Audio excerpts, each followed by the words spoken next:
Friday evening. It's Clemson Sports News Live from the studio tonight. We were supposed to be on location, but had a little scheduling conflict. But we got our friend from Myrtle Beach back with us, our buddy, the dancing motivational speaker himself, Ricky Sapp. What's up, Rick? And you forgot to say Clemson's favorite defensive end. Well, of course you're Clemson's favorite. I mean, I just kind of goes without saying, you know? It kind of goes without saying. So how you doing down there at the beach, man? How's the weather? Man, doing well, man. I tell you, we got that beach weather here. We just don't have the beach. We got the lake. We don't have the beach. I got the mountains, though. I got the mountains.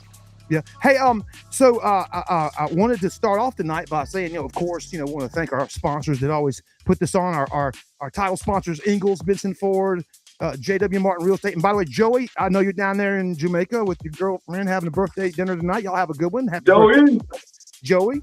And our folks at Joe's New York Pizza here in the Clemson, Seneca, and Central. And man, I'm gonna tell you right now, we added someone new today to the title. They're going to be our title sponsor on the show here. You see the hat? I'm wearing it right now. I want to welcome the folks at Auto Bank RV in Greenville.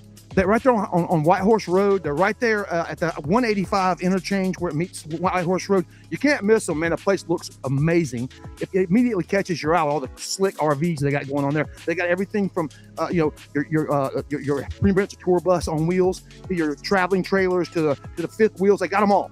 You're going to ask for Mr. Blair Addis and his team there, man.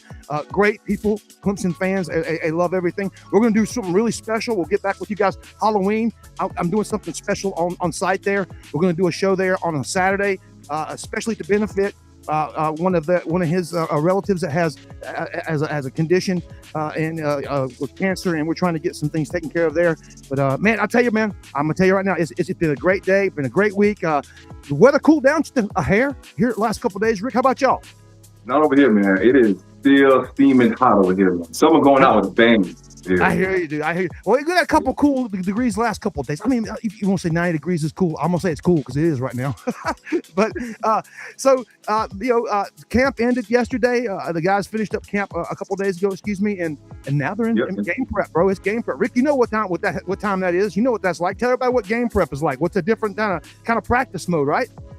Well, first of all, when camp breaks, that first day is the best day in the world because you go back to class, you see all these faces, you have that day off to get your books and kind of reset, and then it's time to go into game prep, man. So now you start your week off as you're playing a game. So exciting time for sure. What's the first thing you do? You probably go to meetings, right? Probably film study inside your room, like your defensive end room with you, or would be the first thing you go and coach go over? Hey, this is kind of what we're looking at.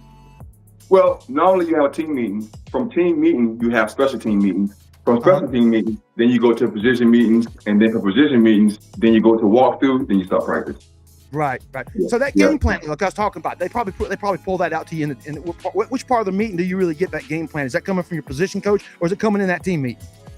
Well, that team meeting, Coach Sweeney is going to set the tone for the game week, and then after that, everything is geared towards the game week. Special teams. What is LSU doing? Defense, offense. What is LSU doing? Let's recall your very, you played a few of those first weeks. What was your very first, your favorite memory of that opening week as a Tiger? Well, of the few you played. Well, I tell you what, of course, my freshman year we opened with Florida Atlantic. As a freshman, that was exciting. But my next year we opened with Florida State. I think on Labor Day. Was that Labor Day? Wow. I think, but the Bowden Bowl. Yeah. The first one? Yeah. My sophomore year, we opened with Florida State, the Bowden Bowl. So that was exciting, man. Everything that goes around with the Bowden Bowl and his dad and him. Yeah. And we playing that game. And so that was an exciting time. That was my favorite. That was my favorite home opener. Oh wow, that's a good one. I was where I was. That was a cold one too. Man, that was hot. When talking about it's cold opener, we're sweating around here. Hey, I tell you what though. Listen, let's get to some stuff here. Again, Auto Bank RV, Blair Addis and the guys. I want to go back to those guys. We're going to be on site there doing a show the day after Halloween right there on that Saturday again. And then there's going to be a couple more shows over there. Great people, man. They just came on board. They look for their stuff online at Auto Bank RV in Greenville. I'm telling you, man, I couldn't believe how neat the place is. I'm driving I'll tell you the story how I came across them, Rick. I went to visit back in May. I went to go visit Elite Custom Golf Carts. They're another one of our sponsors, Mr. Michael Tickle and his family. They run that place. And it was renewal time. So I sat down with Michael and his wife, and we renewed. And I'm on my way back up the little frontage road there. It goes right by up 85. And I said, man, do I want to take 85 all the way back to Clemson and make that right turn in Anderson, or I don't want to go back way up, 123. So I decided to go through east, the 123. So that took me maybe, right on White Horse Road. So I'm going over White Horse Road, I get over the interstate, and I look over to my right, man, and just something looks out of place. There's like a 3-block stretch of black fence that looks just absolutely like it's immaculately taken care of, right? It was so contrasting against all the properties around it. It drew my eye to it. Well, that's Autobank RV. The whole 3-block area that he's got there in his space, he's got this giant outdoor showroom.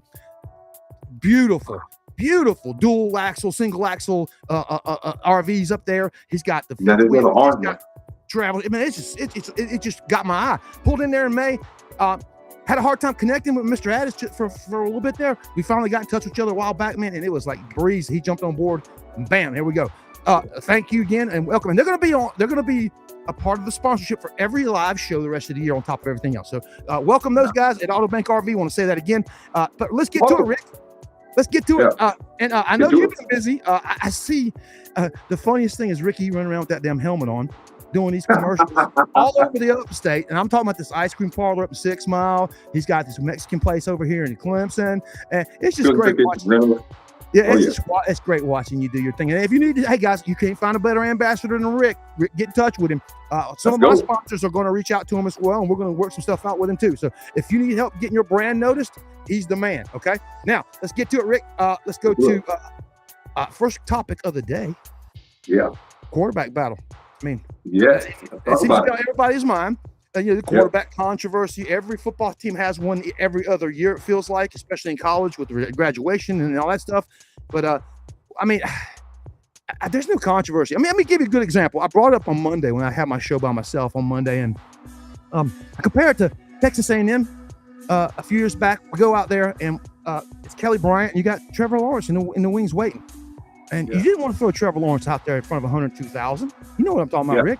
You ain't throwing a first-time starter coming right out of high school right into the fire like that. You just don't do it. You're trying to trickle them in, And I think that's what's going to happen in LSU. You're going to see Vizina go out and start, and you're going to see a little trickling and some plays, some scripted plays and some scripted series for him to come in and play a couple of snaps and get that experience in front of that crowd like they did Trevor Lawrence, because it took Kelly Bryant to win that game at Texas A&M. Without Kelly Bryant, you don't win that football game because he knew what to do and when to do it.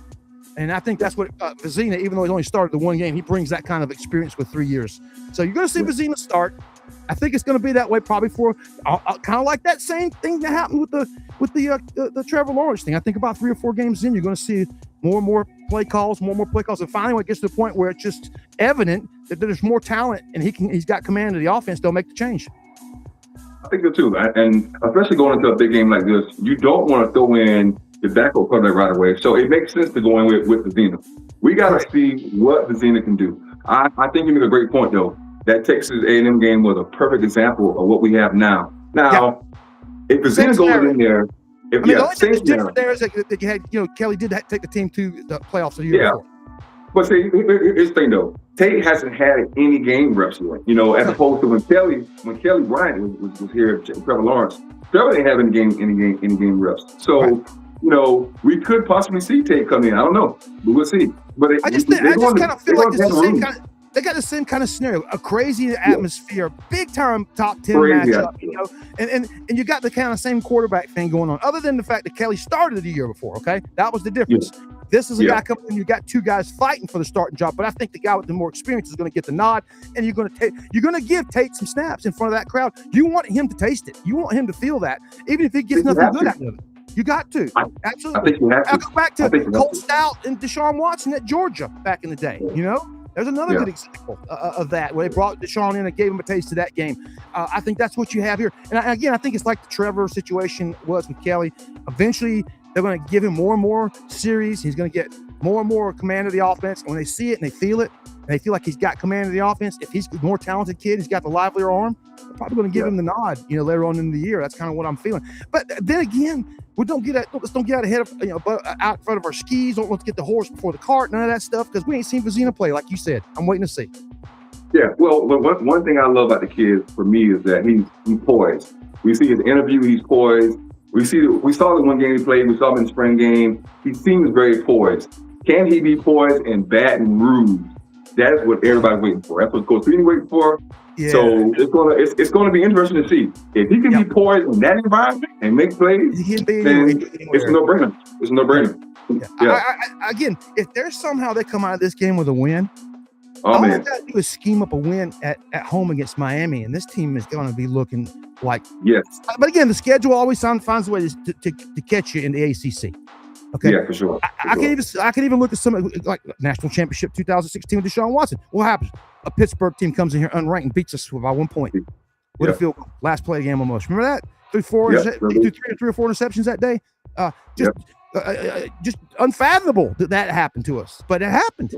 You know, any day of the week you can get beat in this league. Everybody wants to talk down the ACC. I mean, I've been watching ACC football since I was a little boy, and I'm gonna tell you right now, man, Lawrence Taylor came from the ACC. Okay, came from the ACC. The best linebacker, probably the best football player of all time. You know, I mean, I watched him play at North Carolina, number 98. You know, there's a lot of good football, and you know that, man. You played in the ACC, you played this league. There's some great teams coming to town this year. That Virginia Tech game is going to be fun to watch. You know, that Miami, absolutely great. That trip up to Syracuse ain't going to be a cakewalk this year for anybody. They got a good quarterback and a feisty coach. Well, we haven't played Virginia Tech in a couple of years, so it's going to be exciting to see what that whole new staff does with VTech. Can they get VTech back? He brought in the entire Penn State roster. He brought in that Penn State roster with him. So I mean, it's just changing the uniforms on the Penn State team that we didn't see at the bowl game last year. So, and he's a good coach. He's always been able to coach up to his level, but he's never been able to get over the hump. So we'll see. Yeah. We'll see. He kind of coaches up to where he's at. You know. I've never seen him out-coach himself or prove himself past that. But next up, I want to talk about these position changes. Did you hear about the position changes this week? I am not surprised about seeing Pennington going to D tackle. The last time we was on there, we talked about why? Because I want to. Here's the questions I got for you: bending, bendable, flexible. Is he that kind of guy inside, or is he just a big plug to put in there to eat up two guys? He is just a big plug. If you ever seen this guy is a big man. He's huge. I thought he was going to be a tackle. I thought he was going to be the right tackle. I thought he was going to be. And then I saw him playing him at guard. He kept getting hurt. He's a monster. But two things. He's going to be a plug. He's going to be strong. But like we talked about last time, we don't have a lot of depth. Yeah. We can't depend right now. We can't depend on. It takes a couple snaps away from a guy late in the game that doesn't matter. That's a good thing. Yeah. So I agree. I know it's a depth thing, but I just don't know how many plays could you couldn't count on him. If it was a really depth thing where you had to count on him for multiple snaps in the game, I don't know if you can do that. I don't know. But then there's the other one, the obvious with Denson moving over to wide receiver. I mean, everyone saw that one coming. It was too obvious. There's just too much talent in the room at quarterback. Even that Brock Bradley kid coming out of Alabama has got the arm on him that everybody keeps talking about. Nobody talks about that little guy. The little 3-star that came out of Alabama. Great quarterback. And so you got that quarterback room, and with the pyramid kid, Danny's son, who's always going to be. If you had to throw him in there, he could run that offense. Here's the thing now. Now that Denton moves to receiver, now if you talk about this fast-paced offense, you can throw him in there with so many kind of trick plays now. Put him at quarterback. Here's what I want to see. I want to see him slot out to the right, and I want to see Chris Johnson in the backfield. Then I want to see him motion him into the backfield, and then all of a sudden you got those two to worry about, two wheel routes at one time. Yes. Who are you picking? Now, here's the thing, what linebacker's going to pick up either one of those guys on a wheel route? Nobody. That is so good with a fast-paced offense. That is going to give a defensive coordinator nightmares. It's good. You motion those two guys into the backfield and go, okay, I got a 4-2 guy and a 4-4 guy right here. Which one you want? Wheel route coming both ways. Yep. What do you want? And here's the thing. It could be a decoy as well, but as a decoy, you have no idea. Here you go. You got 1 and 12 out there at the field on boundary, okay? And they're going go routes, cleaning out the safeties, right? Heading deep. What happens? That wheel route opens up. All of a sudden, you got 16 or 15 running a wheel route past the linebacker who can't keep up with them. They're hitting them in stride. Well, even that, you can go wildcat with these guys, man. Like there's so much potential with these Yeah, guys. I think you're more dangerous when you got the two in there together. You know, and then then add in Naheem Burrows, who's just like them. And Naheem Burrows reminds me of. He reminds me of Scott, number 3. Yeah. Artavis Scott, yeah. Yeah, Artavis Scott. He's Artavis Scott, but faster and quicker and more sleek. Mm-hmm. You remember the year that Artavis Scott when just burned South Carolina with 3 those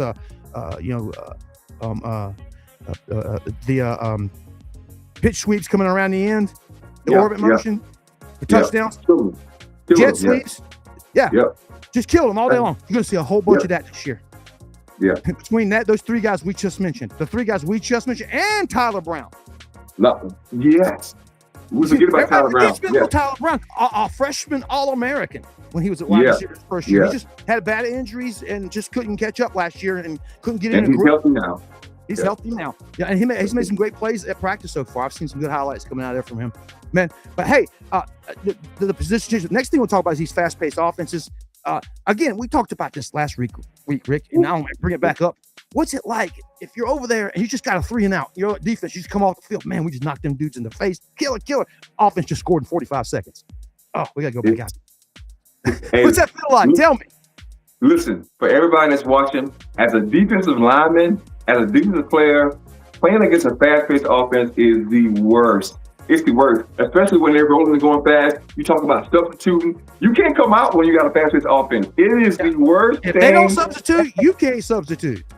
It is the worst thing ever, especially from a D-line perspective. You know now a DB, a linebacker, they're going to have a little extra lung capacity. But when you talk about D-linemen, we don't have extra lung capacity like those guys. That's what I'm talking about. Dietrich Pennington kind of guy. It is tough playing against a fast-paced offense. It really is. Yeah. Hey, I'm going to point something out, though, and everybody, don't you give you an example. It was Chad Morris's last game with Clemson. You know when that was? LSU Peach Bowl 2013. Remember that game? Yeah. 100 plays. 100 plays. That's why that 4th and 16 worked. That's why that whole last drive worked. Those guys were dead on their feet. They couldn't even. They were gone. 100 plays in that game. The same guy's back. The same guy's back. Yeah. The same dude is back. And you know he's going to drive the bus the same way. I got a feeling, if we got 100 plays on LSU down there, they're dead. That game's over. We win. Yeah. Well, now here's the thing. You know Lane Kiffin is preparing them for that fast-paced offense. You know that. Yeah. And then it helps that they are playing home. So they're going to be used to that humidity. So they're going to have to. Here's the thing, though, man. We've been playing. These guys have been practicing 95 degree with 107 degree real temperatures here, man, for the last 2 weeks. It's crazy. And Dabo eats that stuff up. You know it, man. He hates it when it's cool. He likes it when it's hot. He wants them so hot and so sweaty. He wants the best conditioning. If he didn't get it out of these last 2 weeks, and I know they didn't get it this hot. I know it's hot down there, but it ain't like this. Well, the key to trying to slow down the fast-paced offense is this. If you can make plays and get them off the field quick and continue to do that, that's how you slow them down. But if you can't, first down is the biggest thing about that whole thing. You got to get them behind the chains on first down and change their whole play calling philosophy. I think that's the biggest thing about it. Here's the thing: as a defense coordinator, how aggressive are you willing to be on that first play? You have to be aggressive to send a message like, "Hey, I know you're going fast pace, but we go send a blitz the first play of the game to try and disrupt that and slow down that fast pace." I hear that's what I see. I've watched it, and again, I point back, and we talked about this as well last week. I can point back to Brent Venables when he first got here, adjusting to that offense, having to play defense, with that kind of offense. That first year, he couldn't do it. They were getting scored on. His team was not adjusting to it. He finally adjusted to it in like year 2 and 3, and he figured out a way to work with that offense. And that's something hard. You just got to be. I get you. Again, they say this year, and I run the dam down here. You know what I'm talking about, the dam, the dike over here at Clemson. I run it every day. And I came across Taj and the guys running the team up there every morning for this summer. I was watching that stuff go on. And they was wearing them out on that dike.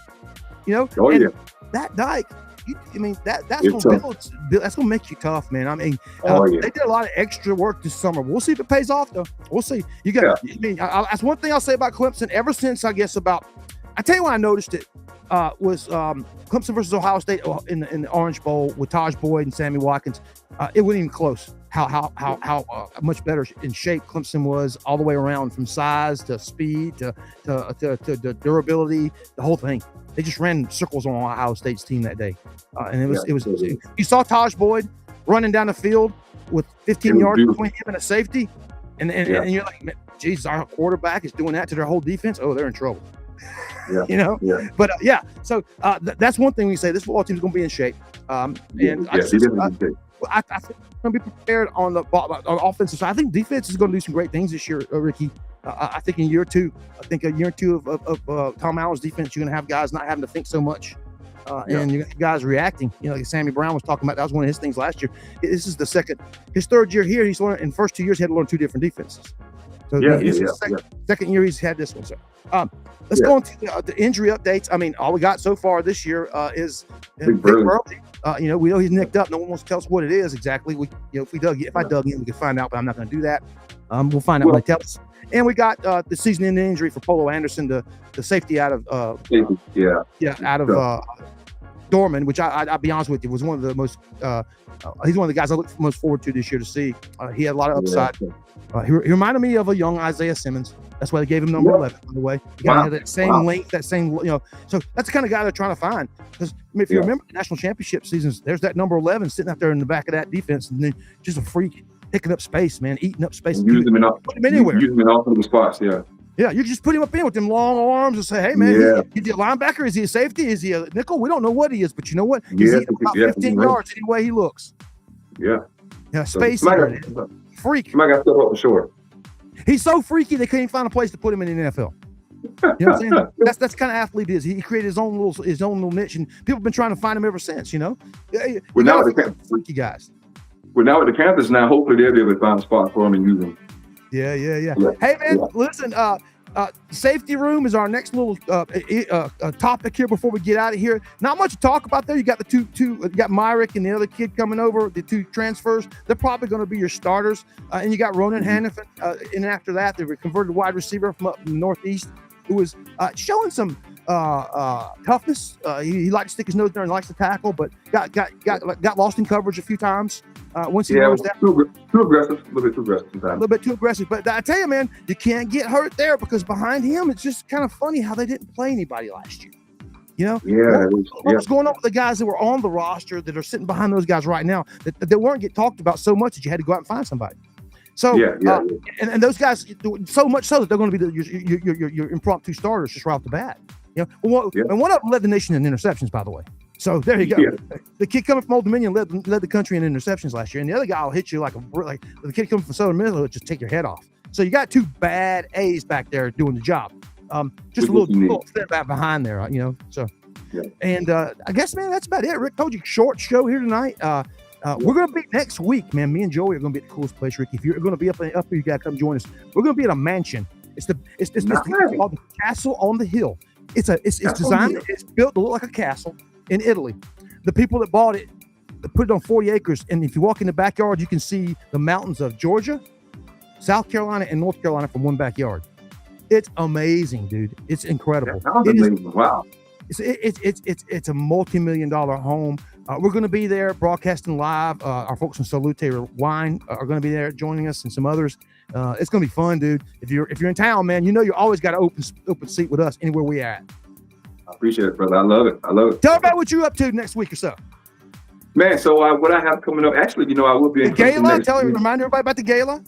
Yes, the gala is November 14th. You can go to www.therickysatfoundation.com, get your tickets. You can be a sponsor. I will be celebrating my 40th, turning 40. November 14th. I told you last week you can't do that, man. It ain't fair when you do that, man. Dropping them age bombs on me. Scaring me, dude. My birthday's coming up too, and I ain't gonna tell nobody how. I'm gonna be 12. There you go. Hey, it's all mindset. Yeah, it's all mindset. It's all mindset. Oh God. Hey, man. Stay cool, man. And I will talk to you soon, brother. Sounds good, brother. I'm gonna do the same. Everybody, Auto Bank RV, welcome those guys to Clemson Sports News family of sponsors. Again, visit Ingalls. Hey, thank you, bro. Visit those Ingalls stores, man. They cost 6 days, 204 stores. Low prices, love to save as Ingalls. Benson Ford out there on 123 and easily. Oakway Tractor in Seneca, and JW Martin Real Estate when he gets back from Jamaica. Joey, love you. Come on back, Joey.